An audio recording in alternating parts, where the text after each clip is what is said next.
Capricorn, hi, welcome to Mystic Queen PH. At ito ang inyong energy update for October 1 to 15, 2025. If you're interested in private readings, meron tayong link sa description at sa pinned comment. Paka-check nyo lang information kung paano mag-book for a private reading, and please subscribe to our channel to show your support. Like, share this video, at comment na rin kayo kung kayo naka-resonate. Paalala lang, reading na to ay general reading. Sa maaari kayong makarelate, maaari hindi. Just take what resonates. Okay, let's see. Capricorn. What's the energy October 1 to 15 for Capricorn? Ooh, harvest. So, ito na ang panahon ng ani. Yung mga itinanim nyo.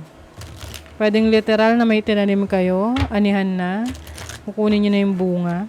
Or ito na yung bunga ng mga pinaghirapan ninyo, in-effortan nyo, trinabaho nyo. It's harvest time.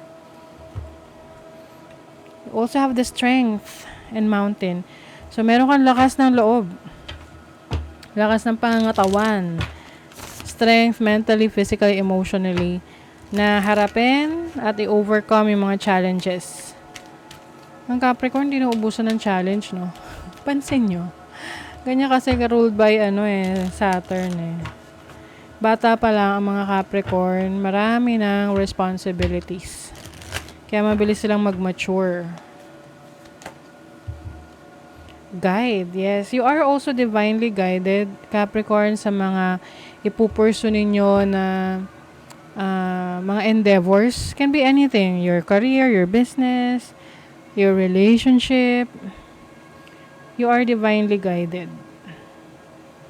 And even if may challenge, ayan kasi, pinalalakas ang iyong kakayanan, abilities. Yun naman ang importante kasi every challenge na na-experience natin, meron tayong natututunan doon. Yung lesson, i-take natin. Para mas wiser, diba? Let's see, what else? Capricorn. Nine of Swords.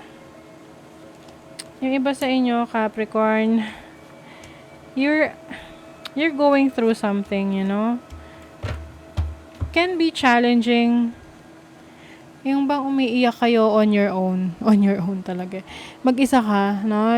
Yung struggles mo, hindi mo na pinapaalam sa iba.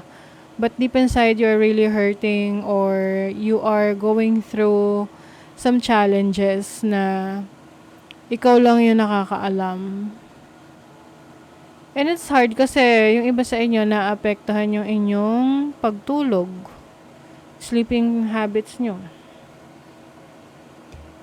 But the good thing is, yung instinct mo, intuition mo, yun yung tutulong talaga sa'yo para ma-overcome yung mga challenges na yan.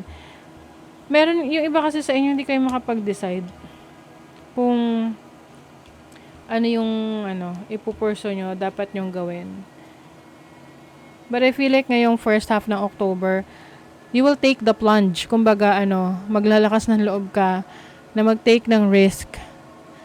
Can be sa relationship or sa opportunity sa harapan mo. Minsan kasi nagiging tayo yung doubtful, no? Or depende na rin kasi sa experiences, no? Halimbawa, naka-experience ka na scam ka before sa trabaho, sa business.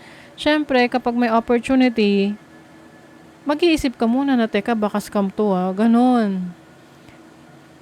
And minsan, hindi naman talaga siya scam, opportunity talaga siya, kaya lang no-overthink na natin na 'di ba?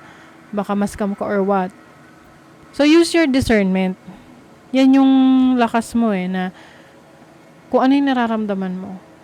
Iwasan mo na yung magpadala sa yung impluwensya ng iba or opinion ng iba, kahit alam mo naman na wala naman silang alam sa totoong sitwasyon mo, 'di ba? And marami kang admirers dito. Oo, marami kang admirers. Kaya lang, maaaring hindi yan yung focus mo. Ang focus mo is how to elevate yourself. Yung iba naman, papasok ka sa relationship na, kumbaga parang susugal ka sa relationship na to. Mm-mm. And meron ka mga pangarap mo ng bata ka na gusto mo ngayon na ma-achieve. Hindi dahil para sa older self mo, but para sa younger self mo or sa yung inner child. Alam mo yun, na tipong gusto mo siyang ma-fulfill kasi gusto mong ibigay yon doon sa energy nung bata ka pa. You get what I mean? Okay, money, career, finances.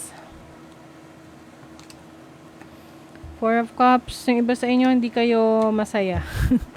Hindi kayo masaya sa sitwasyon nyo, financially, sa career, sa trabaho. You feel like you don't deserve what you have right now dahil hindi kayo kontento or parang you feel like there is something better. Kaya nga meron kang decision na gagawin when it comes to your career, business, or yung situation mo, life in general, especially sa finances mo. It's time to make that decision and take the risk. Sa buhay naman, ganun naman talaga eh. Pag lagi kang playing safe, wala. Madalang yung big opportunities na life-changing opportunities kasi you're playing safe. You're not getting out of your comfort zone. Yung pagiging successful daw, yan ay decision. If you decide to be successful, then you are going to be successful. Kaya lang, ang tanong is, do you have what it takes to be a successful person? Siyempre, ang answer doon, yes. Oo. Kailangan mo lang mag-decide kung kailan mo na talaga ibibigay yung commitment mo doon sa mga goals mo. Relationship. Oh, you have the Lovers. And the Wheel of Fortune. May nag-evolve pagdating sa relationship ninyo. Like, for example, kung bago pa lang kayo sa relationship, mas lalong magiging matibay ang inyong connection ng person mo. Kumbaga, nagkakaroon kayo ng higher level of commitment.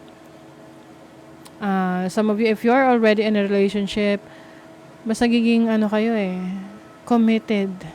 Pwede yung iba, magpapakasal na, or, alam mo yun, nagpaplano na kayo for your future. Kung single ka naman, pwede makakakilala ka ng person. Oo. Kung interesado ka. 'Di ba? I feel like this is yung iba sa inyo, this is destiny.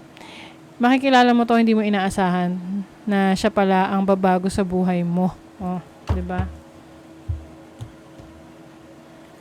Minsan kasi pag hindi ka naman naghahanap ng relationship, dumarating, 'di ba? Baka yun na yun. Ang dami mong options. Choices, possibilities.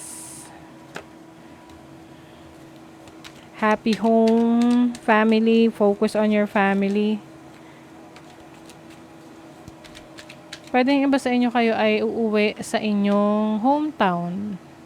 Kung saan kayo lumaki.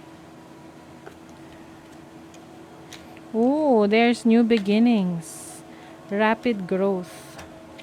Yung iba sa inyo, Capricorn, malungkot kayo in a way na parang feeling nyo mag-isa lang kayo sa inyong laban. Oo.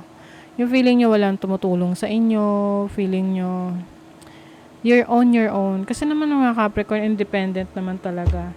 Kaya lang nakakapagod rin, 'di ba? Yung bang parang wala kang iba nang maasahan. Kaya yung tipong makakapahinga ka rin ba na parang someone will be there for you. But there's a new beginning. Bagong magbibigay ng happiness sa'yo. So, yung iba, bagong relationship, bagong trabaho. You are healing. Your ancestors are holding space for you to heal your past. So, I feel like, if meron kang mga namayapa na family member, andun sila para sa'yo to help you, to guide you. Alam ko sa nila na pwedeng mahirap yon para sa'yo, yung pagdadaanan mo, but they are rooting for you. Kumbaga, they are cheering up para sa success mo. And always remember na nandyan sila para sa'yo. Wow! Good luck! All of your manifesting, positive thoughts and visualizations have been heard. Wow! O, ayan. Yung mga minamanifest mo, yung mga gusto mong mangyari sa'yo, mga gusto mong ma-achieve, naririnig yan ng universe. So, keep going, keep pushing. Tuloy mo lang kasi parating na yung minamanifest mo. Okay? So, that is your reading, Capricorn. Thank you so much. See you again.